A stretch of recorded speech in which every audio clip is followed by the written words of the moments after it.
Hi, everybody.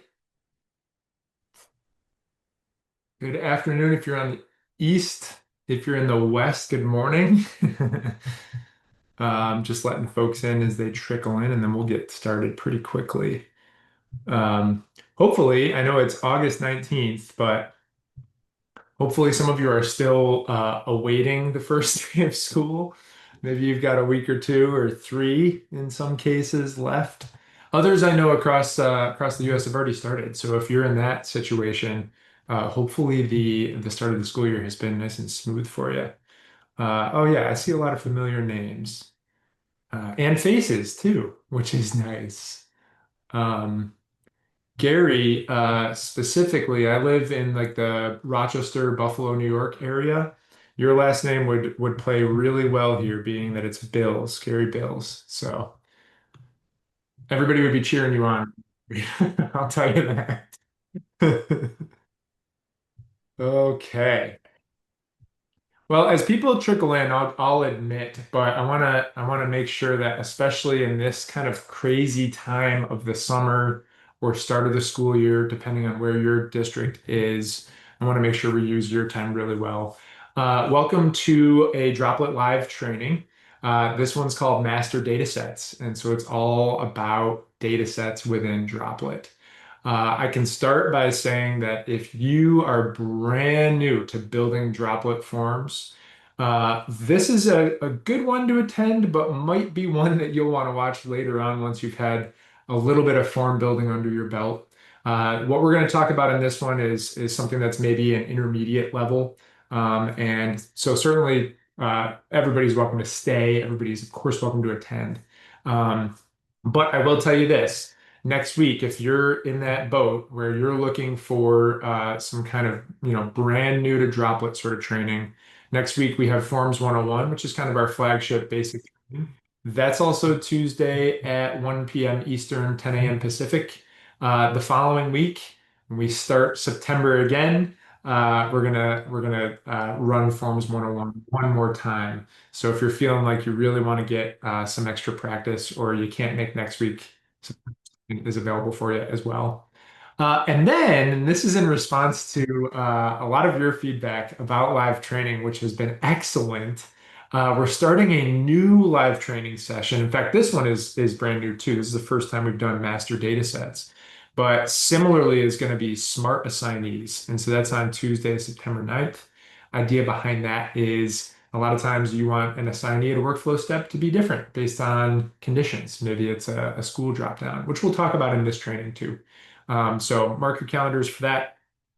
Sign up for Smart Assignees should be going up on the Droplet support website pretty soon. That's support.droplet.io.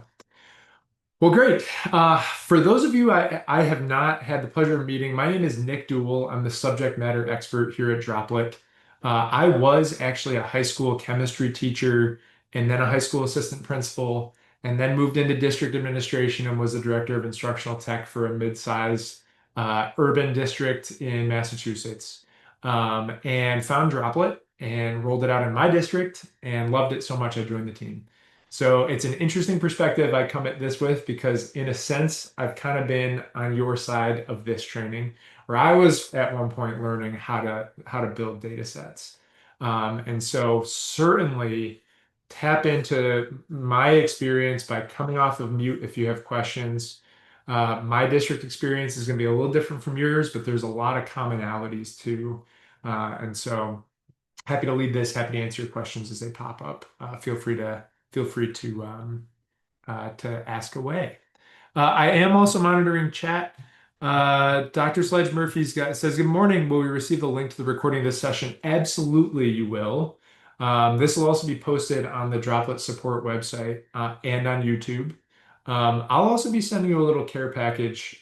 With this, I felt like it was nice to have some templates for data sets, which really aren't available yet in Droplet. And so, actually, what we're going to be looking at in this session, I have kind of written up in a document. So you'll have the recording, you'll have this live training where you can interact live with me and with other people on the call, but also you'll have that kind of document that you can copy and paste things into your own instance of Droplet for. Great question. Keep them coming. Again, don't feel Like you can't come off mute. These are more fun if we're talking, unless, unless you're berating me, in which case don't do that. Okay, so here's our plan of attack for this. Why would we use a data set? Probably a good place to start. But we're going to spend most of our time on these three pieces, which is how do I make a data set? How do I connect it to a form? And then the most important is how do I use it once it's all connected and created? So let's start with this. Why use a data set? Well, the answer to this is really just to centralize data.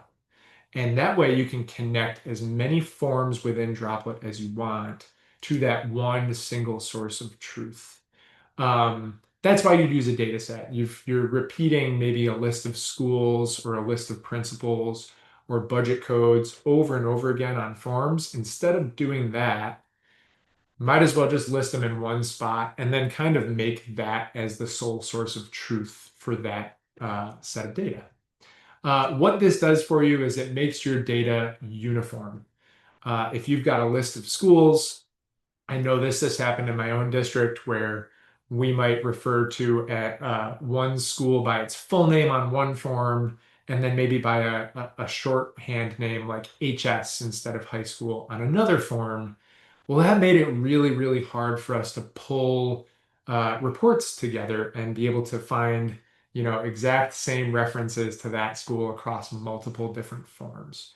And so it's going to unify your data if you can use data sets. It'll make every single reference of a principal's name or an assistant superintendent or a budget code or course catalog information. It's going to make that all standard, which is really nice. Um, Probably the biggest selling point with this is that you just have one place to update. So you'd go and update that data set if any of the information ever changed. And kind of like a form, when you publish a data set, it is now available out there. And so any form that's connected to that data set is now seeing that updated information. And because of that, it saves you time. You don't have to go to each individual form and update that data set. You can update it once in one spot. Using a data set is also really useful for your form fillers, the people submitting or approving forms.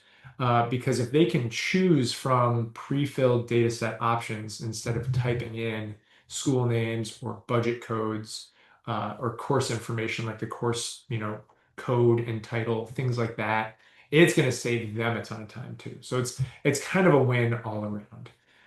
Luckily, I think if you've signed up for this training session, you probably understand the value of data sets.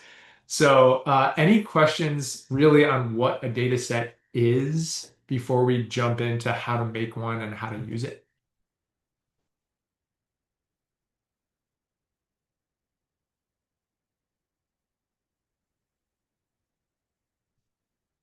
Okay, I can show you what a really common use of a data set is, and that's this. So imagine I had this school drop-down menu. If I pick a school, I might want the principal or maybe some assignee at that school to be surfaced. And if I've got their name and their email, that is perfect for assigning dynamically a workflow step within Droplet. And so this is, if I had to come up with the single most commonly used use case for a data set, it'd be this.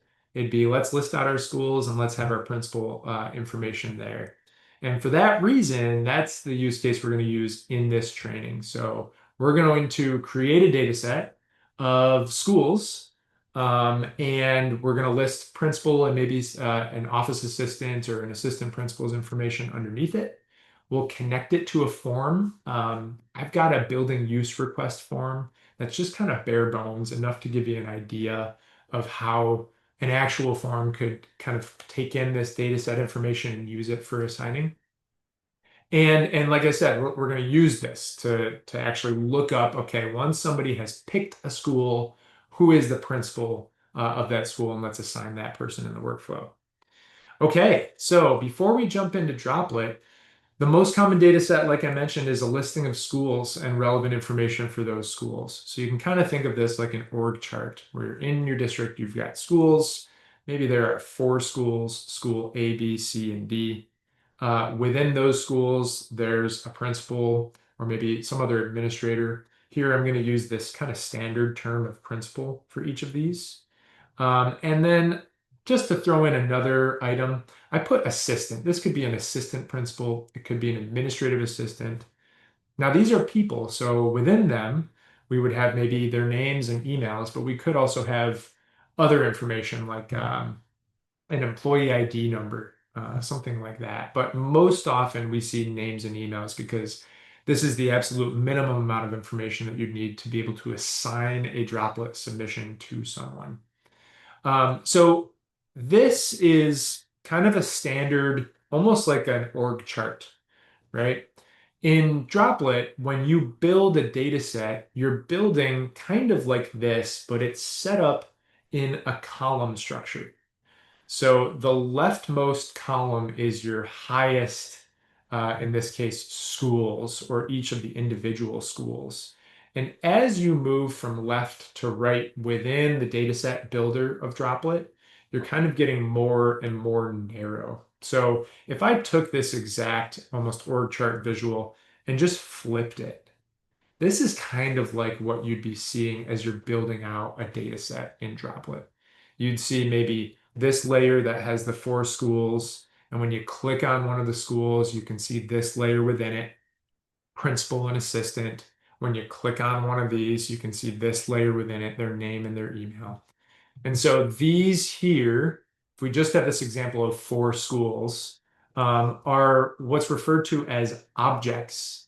Objects are things that contain other items. And so for that reason, in your mind, you can replace the term objects with the term folders. It's a far easier way to think about this. Think about when you're organizing your files and folders on your computer.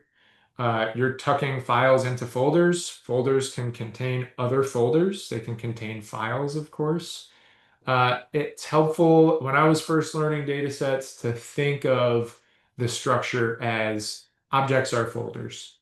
And you can zoom in. So as I mentioned, folders can contain other folders like subfolders. And so within school A, there's actually a principal folder that's containing name and email. And there's an assistant folder that's containing name and email as well. And so each of these are actually folders or objects as well. So good. Quick tip, and then I'm gonna pause because this is the structure, the concept of what a data set is, and I think it's important that we all kind of feel like we're on the same page. But a quick tip is to use the same labels for lookup items. And I'll show you exactly what I mean by this. So if this isn't hitting your brain right away, fear not. It probably will. I'll explain this a few different ways.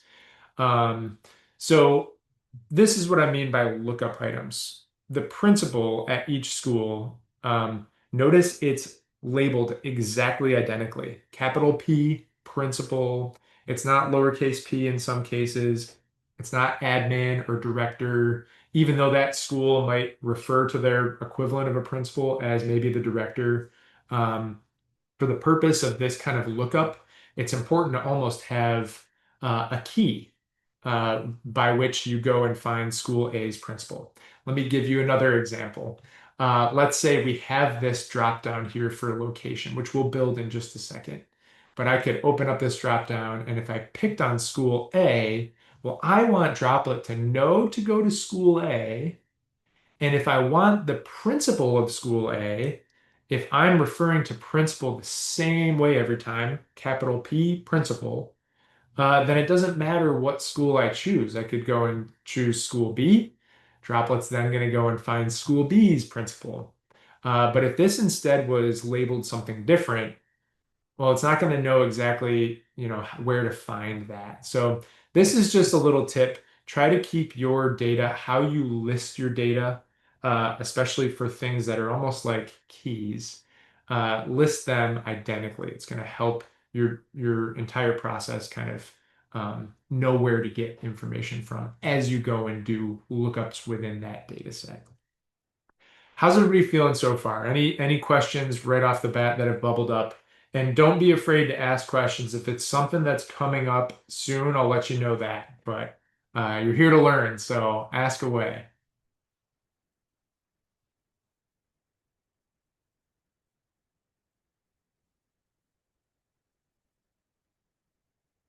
Okay. Well, again, don't be shy. We'll move on to building the data set then. So let's build. I'm going to slide over to Droplet here. I've got just kind of a clean instance of Droplet.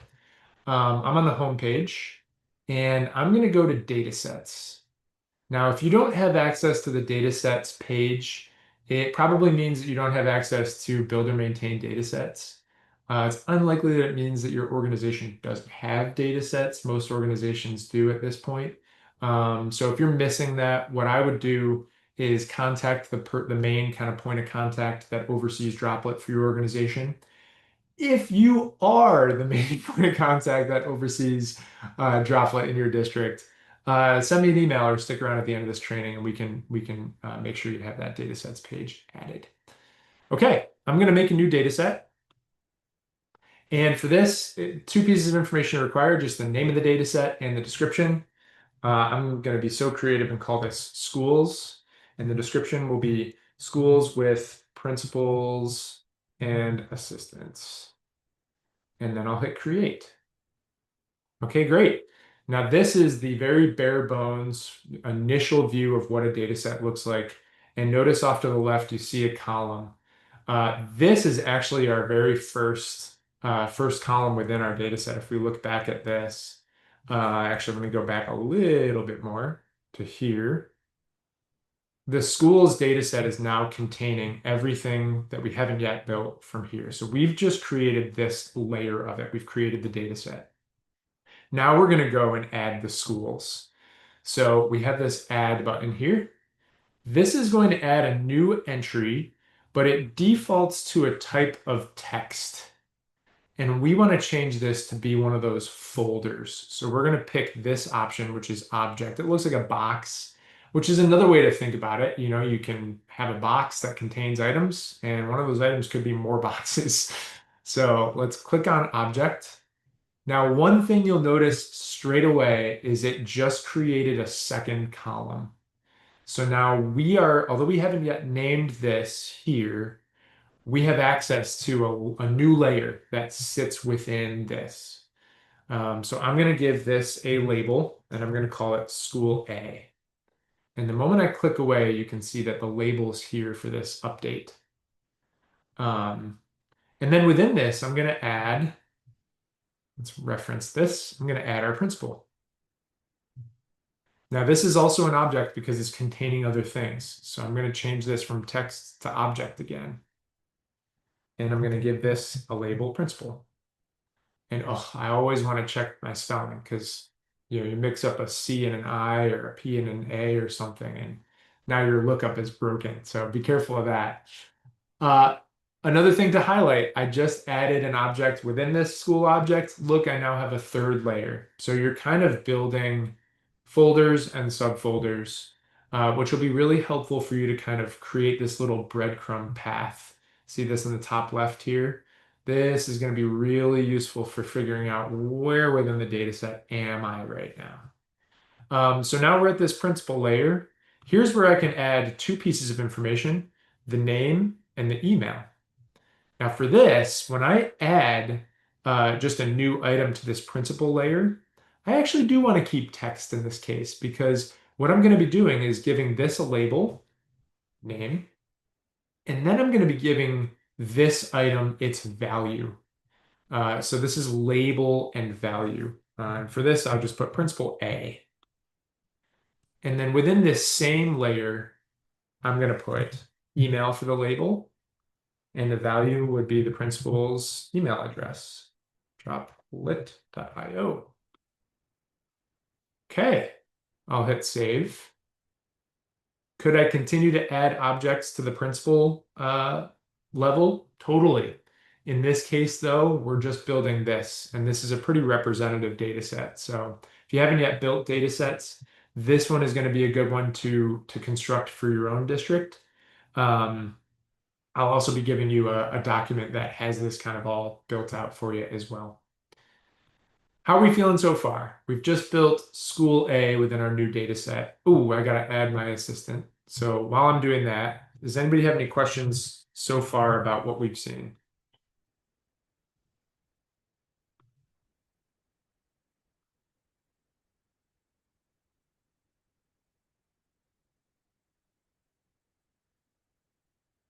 Assistant A at Droplet.io. Okay, Rachel, thanks for feedback. If anything pops up for you or for anybody else, ask away. Okay, I've created a very similar object within School A that's labeled Assistant. And I've given them the name Assistant A and the email Assistant A at Droplet.io. Notice if you click between these, you can see the contents of it. And so there we go. Now I've done one for School A. I can just continue this for School B, C, and D. Now, I'm going to show you a trick because I don't want you to peel away just yet. With school C and D, I'm not going to manually create these. This would be riveting television. Um, what I am going to do is I'll show you that we have a trick once you're feeling comfortable with data sets, a way to make these even faster. I'm just going to create two of these manually. The good news is I do not need to ever go to code if I don't want to. But sometimes it's nice to have that as an option for duplicating things or for finding values maybe that are repeated quite a bit. So just like within forms, if you're used to building droplet forms, there is a visual builder and a code builder. It's the same thing. It's just two different views of what you're building in Droplet. And so if you like living in the light visual editor land, no one's forcing you to go to code. However, like in this situation with an initial setup, once I've kind of created an example structure, in this case for a school, I've got an assistant and a principal. Within that, I've got names and emails and values. It might be helpful to just duplicate a bunch of those without having to rebuild each one because as I do this manually, I run the risk of a human error that's going to potentially lead to a broken piece within my code. So if I go to the code builder here, very similar location to if you are building a form in Droplet, you'll see exactly what I've actually been creating using the other side. I can edit this here as well, and it's just two views of the exact same thing. This is really all we've made so far. It looks like we haven't done much, but um, of course, this is just a more consolidated way to look at this. If I want to quickly make school C and D, I can just copy what I've highlighted here, including that comma, so that it's almost like a list. And I just hit paste twice. And what you'll notice is that these are now highlighted as being issues. And it's because we can't have the same label for an object. So here I want to put at the same like level, I should say. So here I want to put school C and school D, and you notice those errors kind of clean up. This is actually all I have to do on this side. I could go back to the visual builder and what you'll see is that school C and school D are created, and within them, they have this structure. I'm just going to go and change our B's to C's in this one. So this is a handy little trick. I forget I was talking to the other day, but they said they had no idea that there was a code editor in Datasets too, and that would have made their life a little easier. Now, downside to having access to the code, you have access to make problems.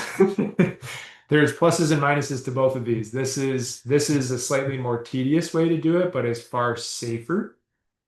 It's like bowling with bumpers. You can do it, but can you really claim that you were bowling? Sure, I guess if that's all that matters to you. But if you need full unrestricted access, you can go right to the code.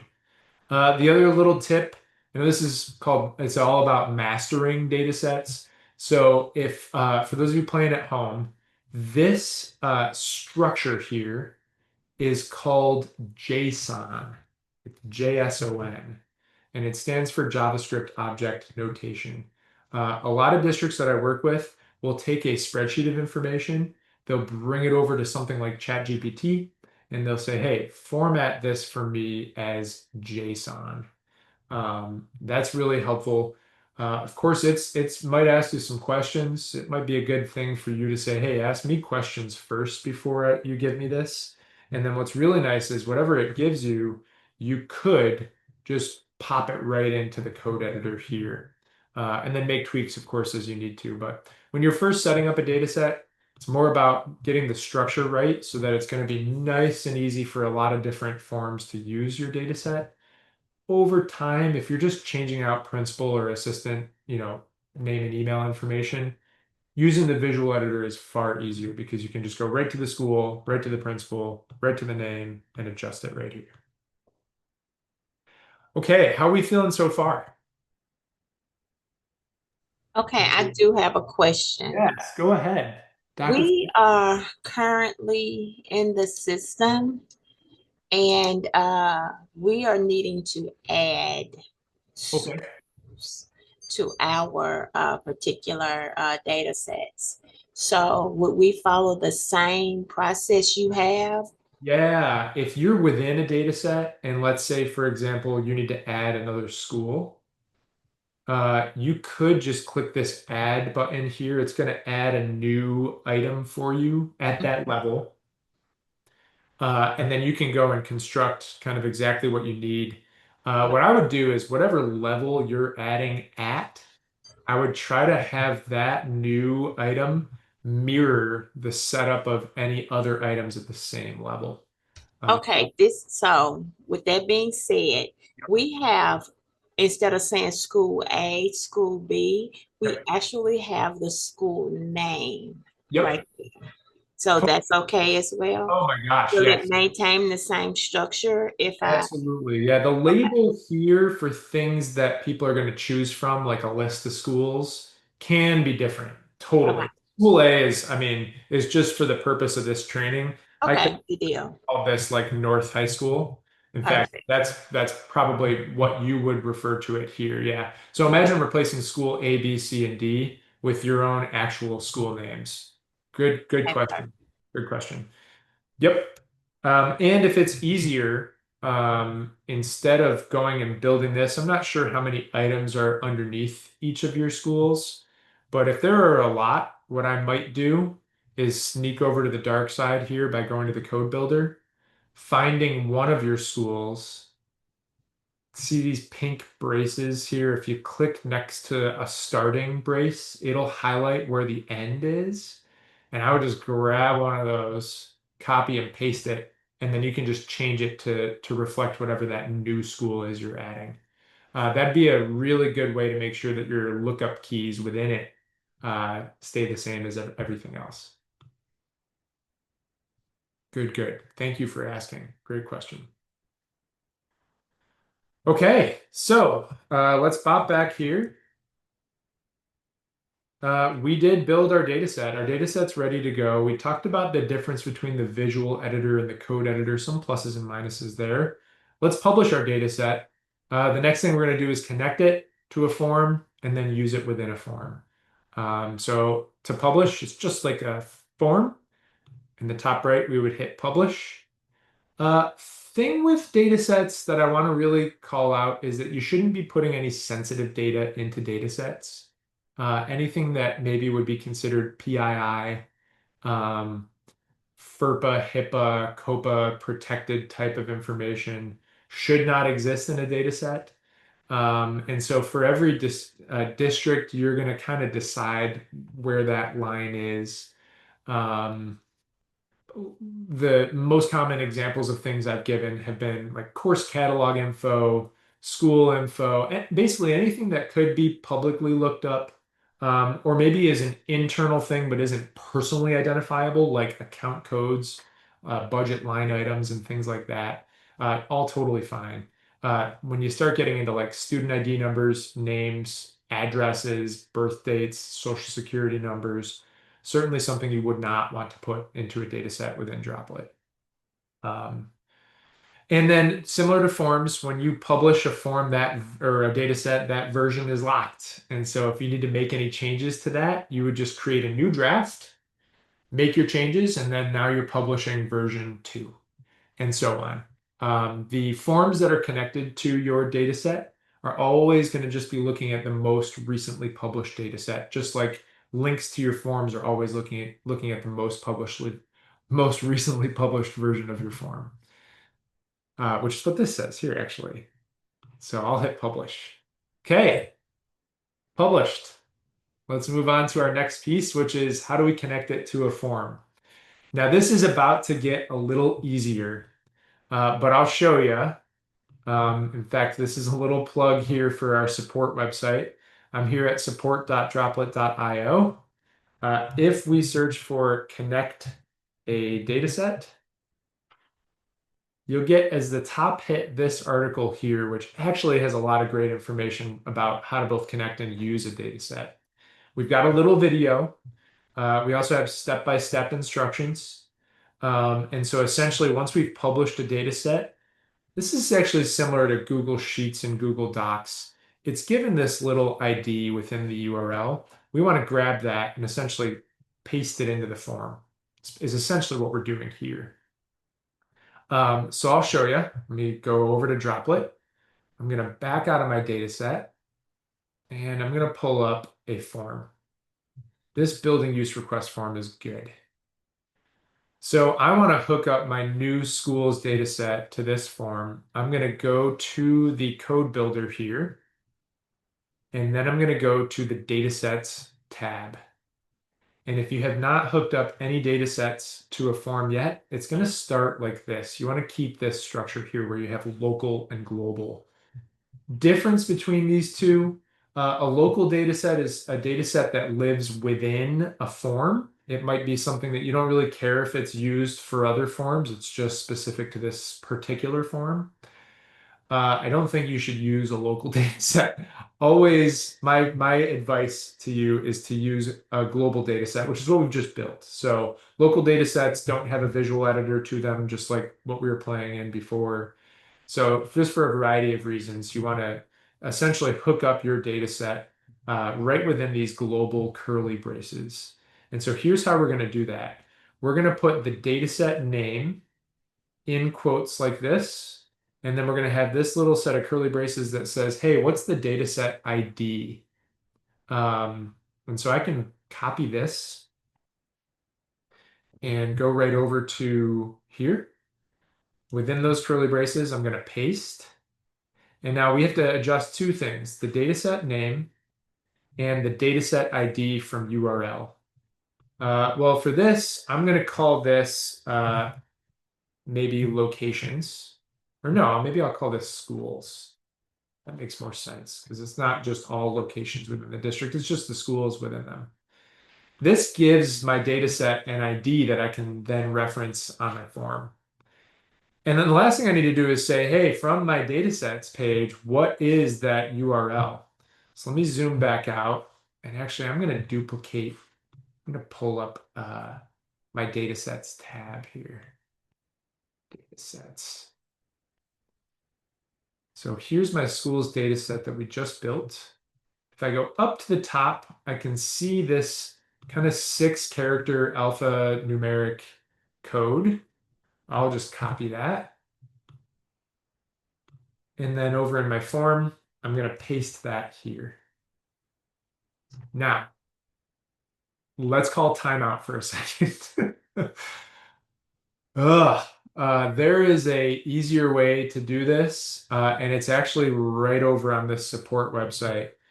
If you're still having a bit of trouble connecting your data set using the code editor, I've actually built a little generator for you to use. So if you're on the support website, there's lots of little goodies like this on the support website. Check this thing out. This is actually a droplet form that I've just taken the submit button off of because it's only meant to kind of generate an answer for you. So we can say, all right, let's give our data set a name. We called it schools. It says give your data set a descriptive nickname to use as an easy reference. And then what's the data set ID? This is that 6 character thing. There it is. Copy and paste me. So now all I have to do is grab this. I'm just going to hit copy. And if I go back over to Droplet within those global curly braces, I'll just hit paste, which should be the same thing. Um, Far easier if this kind of notation gives you the creeps. Just use that kind of little generator there. Then when I hit save, if there's any issues, it's going to tell me right away. It does a little bit of like reformatting and cleaning, but that's it. We've now connected the data set to the form. So that's really kind of you do that once per form, per data set, kind of pair. Now they're paired up, and we can go about actually using the data set in the form. Now, to my mind, there are a few different ways to use a data set. I'm going to show you both of the ways. The first way is, all right, let's populate some options. Maybe you want a list of those schools to show up in a drop-down menu or in a single choice radio button or a checklist. That's way number one. And then the second way is looking up values from the data set to use maybe somewhere else on the form or in your workflow, like assigning a submission to your principal based on, what school is selected from a drop-down menu. So the first one is populating the objects, and this is where we start to get into a little bit of expression writing. So let me go back over to the visual side of my form.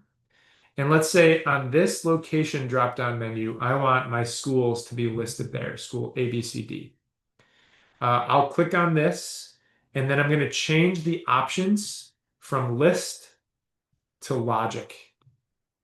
What that does is it opens up a new rule button called options logic, and I can click into that, and I get this kind of like blank, okay, what kind of expression do you want to write? Don't be afraid of using ChatGPT. This is Droplet AI right in-house here. If you're familiar with ChatGPT, you can talk to Droplet AI the exact same way here. But for us, what we're going to do is we're going to write this expression. Now, when I first saw this, when I was learning how to do this work within Droplet, I had no idea what was going on. So let me explain, let me kind of translate what this is saying because I think that might be helpful. Object is saying, what is the main folder? What is that object? Don't forget, in our mind, we're replacing object and folder. We're using those two terms interchangeably. Keys is going to be the labels that we've given it. So in this case, school A, school B, C, D, etc. And then within these parentheses is going to be for what? What are you talking about? So I could say this, I could translate this as saying the main folder's labels for this thing, the school's data set that we just hooked up to the form. This is that ID that I just gave it on that data set tab. So I'm going to go and type that in here, object.keys schools. And then I'll hit apply rule. And in this case, I want to save. One little tip for data sets, if you go and kind of preview this, or if you flip over to the workflow editor, the first time you hook up a data set, it's a good thing to just hit save and then refresh your form. That kind of establishes the connection. And when you pop over to the workflow editor, you can look at this test tab, which by the way, if you start and you don't see that kind of bifurcated screen, in the top left, just hit test. And then you can see our locations are now showing up here. I didn't have to manually type them. They're showing up right from the data set, which is perfect. I can search, be great. Now, what we want to do with this here, we have this kind of hooked up. What we want to do with this is we want to go and look up maybe the principal's name for this location. So that's populating options. It's really just that object.keys And then in a set of parentheses, you're going to put the name or the ID rather of the data set. Soon this will be much easier to do, but right now that's the way that you can kind of connect a data set to a form and populate options. Next is going to be looking up values. And so for this, you can think of this. I've got like a little animation just to give your mind a frame for this. We're going to essentially be creating breadcrumb paths. And we're going to do this by writing a string of information. So we'll start by saying, hey, I want to invoke or reference the school's data set that I've hooked up. This is the data set you're referencing. And then I'm going to put a series of square braces or brackets. And that's essentially like clicking on a folder within each of these. So I can add as many braces as I need, however deep I want to go in the data set. Let's take a look at our data set. If I click on school A, that's one bracket. If I click on principal, that's another one. And then if I want to surface the name, that's a third. And so we're creating this up here. If you see this, this is the school's data set. What school did someone choose from that drop-down menu? And then you want to go and grab the principal of that school, their name. So we're going to build this here first, and then I'll show you in Droplet how this would work. So we're going to put location. I think that's what our drop-down menu is called in the form. Let me just see. Yeah, I think it's location, but let me just check its ID. So if I click on this, yes. See the ID there is location. Yours could be school, could be something totally different. Whatever it is, you'd want to just match whatever that ID reference is. So that's like the next layer deep. I'm just putting location here. Then I want to go the next layer deep. I want to go to the principal of that location. So I would put principal. One thing to note, there's a difference here. Here in location, I did not use quotes. In principle, I did use quotes, and there's a reason. Without quotes, what you're essentially saying is this is going to point to something that can change.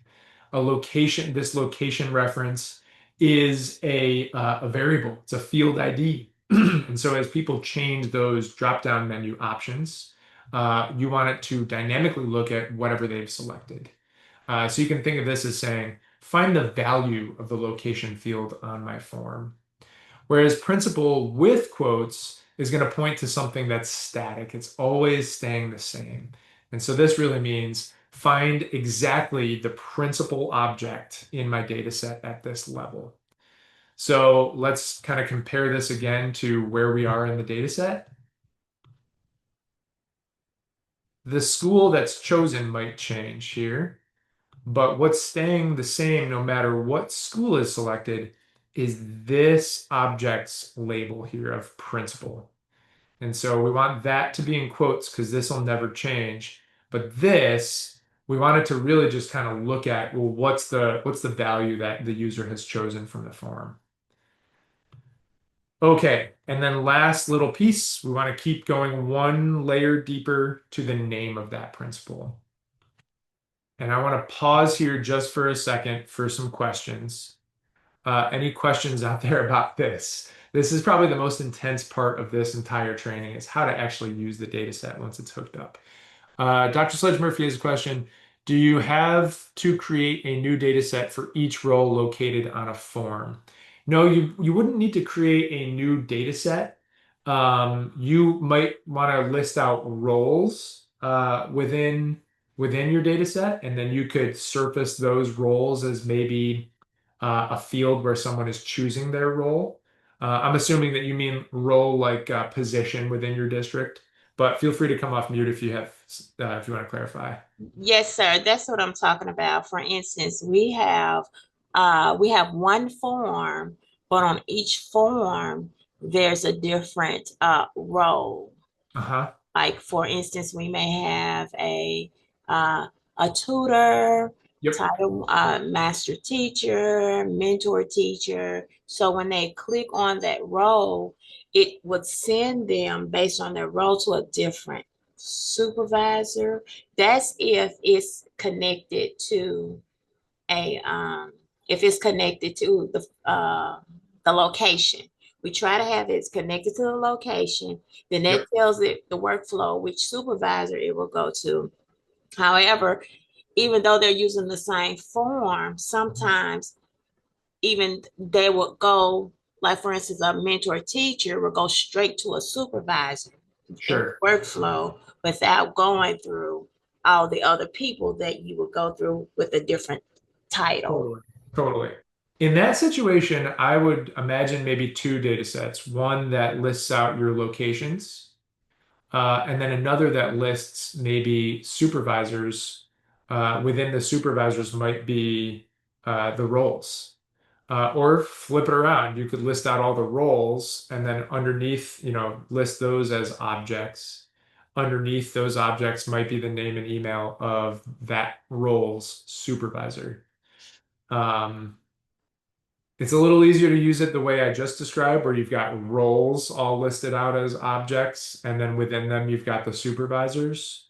Problem with that is that you're going to have a lot of duplication. Like, the same supervisor is probably going to be listed 30, 40 times for all the different roles that they supervise. So it might be better to flip them and at your top level, just list out who are your supervisors. And then within their almost like folder, you could list all of the different roles that they would supervise. Your reference for how you kind of use that might change a little bit because it's not quite exactly what I'm demonstrating here with this kind of breadcrumb structure. But for something like this is why we offer office hours. So this would be a great thing once you've got your data set kind of set up and you just want some assistance with actually using it once it's set, the data set's set up and connected. Uh, my team would love to help you with that because that's the trickiest part is once I've got a data set, took to the form, there are a lot of different ways to use it. Some are easier than others. And so our team can help you reference that in the best way. Okay, thank you. Yeah, yeah. But Dr. Sledge Murphy, it sounds like you've got the right idea. So keep going with building that data set. If we need to help you adjust the structure of the data set, we can do it in 2 seconds flat because we're nerds. Uh, let's see. Kurt says, does everyone that has an admin role have access to data sets? Great question, Kurt. No. By default, admin roles, like right when you kind of right out of the kit with Droplet, do not have access to data sets. If you would like your admins to have access to data sets, you would just apply that permission to that role. I should clarify that owners, if you are the main point of contact for Droplet at your district, owners are the top level role, and those do have access to data sets. Admin is a role underneath owner that's kind of designed for folks who manage submissions. Okay, good. Great. Okay, so we have about 10 minutes left. What I want to do is actually pop this in and show you how we can use this in the form. So I'm going to go back over to our form and I'm going to bring on a computed component. And the purpose of this computed component is going to be to surface the principal name. And so in the formula logic, I'm going to go in and overwrite this. And I'm essentially going to write exactly what we see here, but I'll talk you through it one more time. So if I write schools, that's referencing the schools data set. I'm then going to click on, you can think of the braces as like you're clicking on the location. I'm not going to put this in quotes because I want it to dynamically refer to that location drop-down menu. Once I've clicked on the location, like school A, for example, I want it to then click on exactly principal, and that's going to be the same no matter what school. So I am going to put that in quotes. So I'm going to do another set of square braces, and in single quotes, I'll type principal exactly as it's written in the data set. And so now if we follow this same structure, I'm here. I just have one more layer to click on, and that's name, which will return for me the value that's associated with that label. In other words, it's going to give me this when I kind of make a reference to the label there. So I'm going to put name also in single quotes because that doesn't change. That's not a variable like location is. Uh, Here's another way to look at this. The blue things are IDs. The orange things are not. They're static labels. And so the colors there, although they're subtle and sometimes can look chaotic, they do actually have kind of a reason there. And so I'll hit apply rule and save. And I can go right over to workflow and pick maybe school B. And this is returning principal B. School A, principal A, and so on. And it's always like I don't know, can anybody else hear applause right now? It's great when you can actually hook up something like this and you see it going and actually using your data set to surface that information. Even better, I also want their email because I want to assign them, let's say in this workflow. Maybe step one, I want the principal to be assigned. So I can duplicate this and then just adjust the label here, principal email. If I go into the formula, I don't really have to change much, just the ending here, email, apply. I'll hit save and back over to the workflow. Sometimes you see something blank. It's just because nothing has prompted to Droplet to recalculate. So if you click something, great. And I could even go back to what it was on before, school A. That's populating too. And so the last little piece to this is kind of the obvious part, which is I want this principal to be assigned this step. So if I click on assign this step, I'm going to choose this option, someone based on the form. And this says, okay, how would you like to populate the name in the email? Well, I'm going to pick principal name, that computed component I just added, and principal email, assign. And now that looks really nice. It's obvious to someone who is not building this form at any point in their life. Oh, well, that's going to the principal. In fact, it may even make sense just to name this step principal and then save. And we can test this. If I'm on the start step and I pick, and by the way, if sometimes this happens, it just means you need a little refresh with data sets when you're testing it. Doesn't always maintain that connection, but on your form, it definitely will when someone's going to your form to fill it out. If I pick principal B and then hit submit, oh, let me just put in Nick Duell. There's my email address. I made everything else optional on this just so we could see that it is actually going to assign to principal B in this case. So yay, if confetti could be falling from the screen right now, it would be. So tougher looking up values. This is certainly the more kind of, well, there's a lot of advanced ways to do this. There's a lot of simpler ways to do this. It kind of depends on how you've structured your data set. But this has been kind of why would you use data sets? How do you make one? How do you connect it? And then how do you use it? R is saying, is there an option to export data sets into XLSX or CSV? There isn't an option. What I do is if I just zoom out just a little bit. Oh, I'm already zoomed out. I would go to the code builder and you can grab all of the data that's in a data set. They make websites. I think it's called like csvjson.com. Yeah, this might be it. So what you're looking for is CSV or JSON to CSV. You could paste this JSON here. Let me actually show you this. And then you can do this in reverse. So convert, great. So now we have CSV, we can output this, we can download this, you can copy it, bring it into Google Sheets or Excel, make edits that way, and then do the same thing in reverse. Flip it from CSV to JSON. Now you're pasting in values from a spreadsheet. It's going to put it into JSON for you. A little bit of caution on this. It is important that the kind of structure that you set up here, we've got school A, B, C, and D as kind of like top level objects. you want to make sure that that is maintained. So if you have some forms and you want to kind of do this convert to CSV and then convert it back into dataset JSON notation, it might be helpful just to run this by our team. If you're a little nervous, maybe come to office hours or throw in a support ticket, support@droplet.io. But technically, yeah, that would be the way. That would be the way to do that, Ara. Yeah, yeah, of course, of course. In fact, speaking of Droplet support, it is support.droplet.io. We've got tons of information out there. Just go and search in this little box here. You all have been there, I believe, because you signed up for live training. Although if you had just a link from maybe Jason, maybe that's how you got here. And I just wanted to leave some time at the end here for some open questions. What questions do you have about Droplet datasets? Gary's saying, is it better to have one large data set with lots of options or several smaller data sets? I would say as much as possible.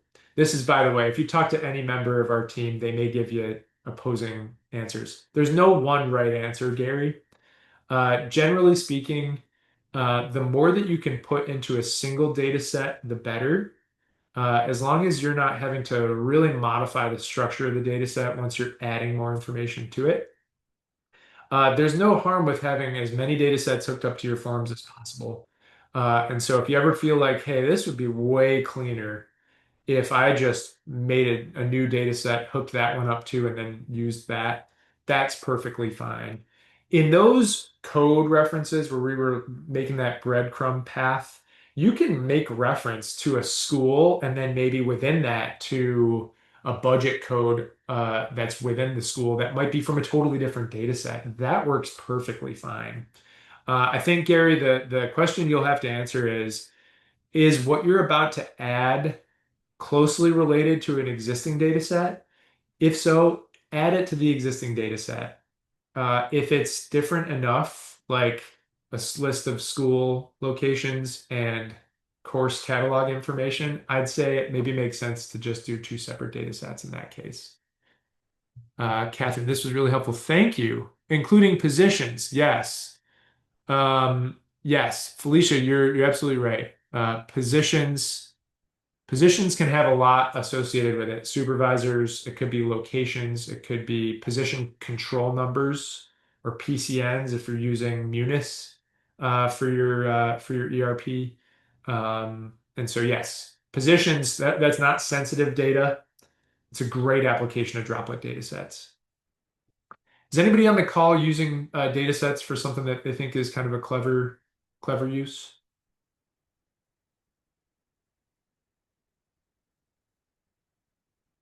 I missed the question. I'm sorry. What was the Oh, question? that's okay.